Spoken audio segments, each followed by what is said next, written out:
예, 어제 뉴스룸의 보도 이후 오늘 하루 종일 이 소식이 화제가 되면서 또 논란이 되기도 했습니다. 특히 목줄을 하지 않은 일부 반려견에 대한 문제 제기도 많았는데 취재 기자와 함께 이 문제 더 자세히 한번 짚어보겠습니다. 사회부의 최승기 기자 나와 있습니다. 최 기자, 이번 사건 놓고 논란이 많이 또 되는 거는 한일관이 워낙 유명한 식당이기도 하지만 국내에서 반려견이 늘면서 또 많은 사람들의 관심이 이런 부분에 또 쏠려 있기 때문에 그런 거 아니겠습니까? 네, 그렇습니다. 국내에서 반려동물을 키우는 곳은 1,000만 가구를 넘은 것으로 파악이 됩니다. 예. 그런데 최근 목줄을 하지 않은 반려견에 물려 다치는 사고도 많이 일어나고 있는데요. 예. 통계를 한번 보시면요.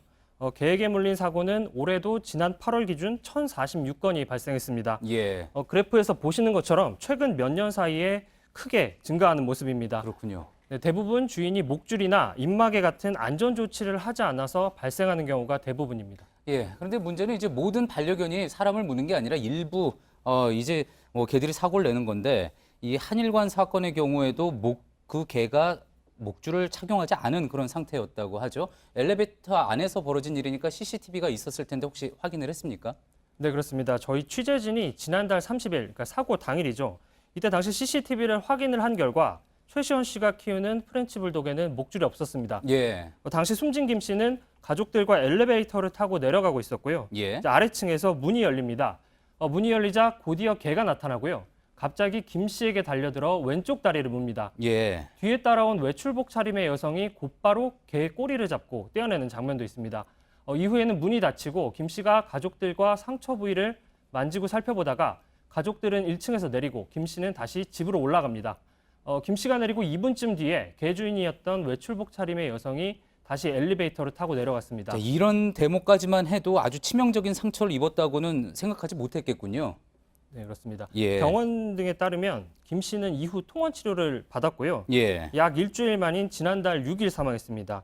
어젠 저희가 김 씨의 지인 등을 통해서 김 씨가 3일 숨졌다고 보도해드렸는데 6일로 확인이 됐습니다. 예, 그렇군요. 이 부분은 정정이 되는 부분이군요. 숨진 김 씨 유족들은 지금 어떤 입장입니까? 네, 저희가 앞서 리포트에서 보도를 해드린 것처럼 저희 취재진이 이틀 전 확인을 했을 때는 법적 대응을 준비 중이다 이런 얘기를 들었지만 예. 오늘 고인의 가족이 언론 인터뷰를 통해 소송과 배상을 생각하고 있지 않다고 밝혔습니다. 예. 최시원 씨에게 부담을 주고 싶지 않다는 이유에서입니다. 특히 유족 측은 반려견 주인들의 인식 변화와 목줄 등 규제 마련 등을 통해서 2차 피해자를 막아야 한다는 입장도 피력을 했습니다. 예, 매우 그 부분도 중요한 부분이겠죠. 그렇다면 지금 규정은 어떻습니까?